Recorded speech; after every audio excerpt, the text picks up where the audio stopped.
Gold, trusted gold buyers. మీరు తాకట్టు పెట్టిన బంగారాన్ని విడిపించి ఈ రోజు ఉన్న మార్కెట్ ధరకు కొనబడను.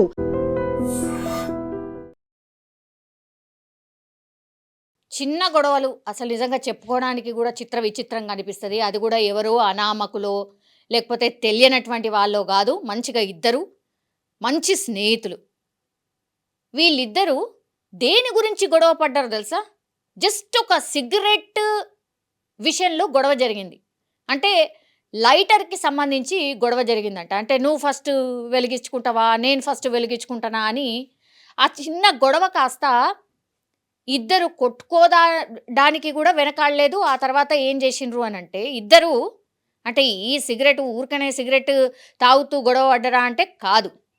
యాక్చువల్లీ వీళ్ళొక క్రికెట్ మ్యాచ్ ఆడిన తర్వాత ఇక రిలాక్స్ అవుదాము అనుకున్నారట. మంచిగా మద్యం తాగిర్రు. ఆ తర్వాత మద్యం తాగుతూ చాలామందికి అలవాటు ఉంటుంది కదా, సిగరెట్ కూడా వెలిగించుకొని సిగరెట్ తాగుడు. అట్లా ఆ టైంలో ఇద్దరు మద్యం మత్తులో సిగరెట్ వెలిగించుకునే టైంలోనే ఇద్దరి మధ్య గొడవ జరిగిందట. అది ఎక్కడి వరకు పోయింది అని అంటే ఇద్దరు భయంకరంగా కొట్టుకునే వరకు వెళ్ళింది. వాళ్ళ చేతులల్లా మద్యం సీసాతోని దాడి చేసుకునే వరకు వెళ్ళింది. ఇది ఎక్కడ జరిగిందంటే కర్ణాటకలో, మన దగ్గర కాదు, కర్ణాటకలో. వీళ్ళిద్దరూ చూస్తే స్నేహితులు, ఇద్దరూ మద్యం సేవించిండ్రు. తర్వాత జస్ట్ ఒక సిగరెట్ లైటర్కి సంబంధించిన గొడవ. మద్యం బాటిళ్ళని పగలగట్టుకొని ఒకళ్ళు చంపుకోతందుకు కూడా రెడీ అయిపోయారు. దీంతో ఏమైపోయింది, ఒక్కసారిగా వీళ్ళిద్దరి పేరు వచ్చేసి ప్రశాంత్, రోషన్.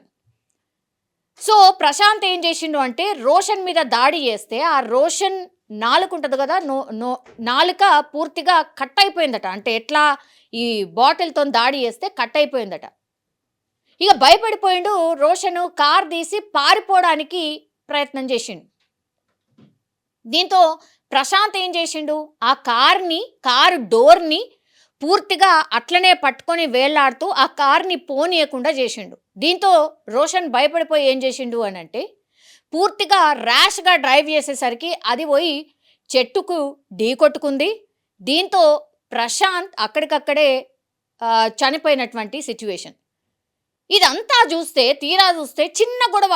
అది ఏంది అని అంటే లైటర్ విషయంలో గొడవ కాస్త ఇద్దరు స్నేహితుల మధ్య కొట్టుకునే వరకు, తర్వాత సంపుకునే వరకు వెళ్ళింది. ఇట్లాంటి గట్లు కోకొల్లలు కొన్ని మాత్రమే మనకు బయటకు వస్తాయి. కానీ ఎంత దారుణం అంటే ఇద్దరు కూడా అనుకొని ఉండరు, ఊహించి ఉండరు. క్షణికావేశం గంతే. ఎవరన్నా అనుకుంటారా జస్ట్ ఒక లైటర్ విషయంలో గొడవ జరిగి చనిపోయిందంటే? లేదు.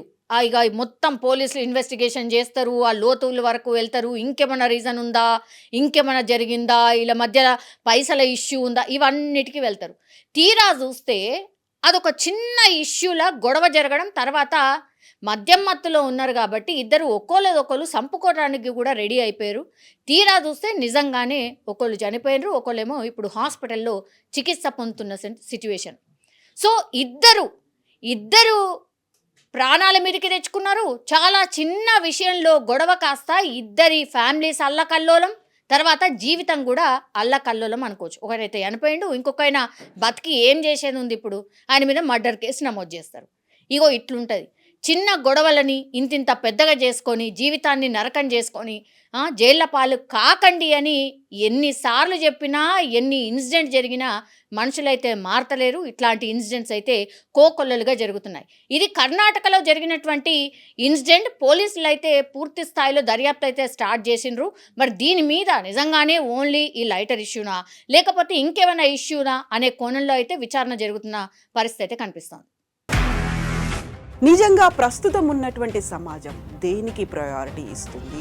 ఆర్థిక సంబంధాల చుట్టూ మాత్రమే తిరుగుతుంది. మళ్ళీ ఎన్నికలంగానే చాలా విరక్తి కలుగుతుంది. మంచి అనిపిస్తుంది కదా, లేడీస్ కూడా ఛాలెంజింగ్ జాబ్స్ చేసినప్పుడు చాలా బాగుంటది. ట్రాఫిక్ అసిస్టెంట్స్ గా నియమించిన ట్రాన్స్జెండర్స్ అందరితో సాల్యూట్ చేయించుకుంటున్నారు. ఫుడ్ డెలివరీ ఇవ్వటానికి వెళ్ళినటువంటి డెలివరీ బాయ్ అనిల్ పై కళ్ళ ముందు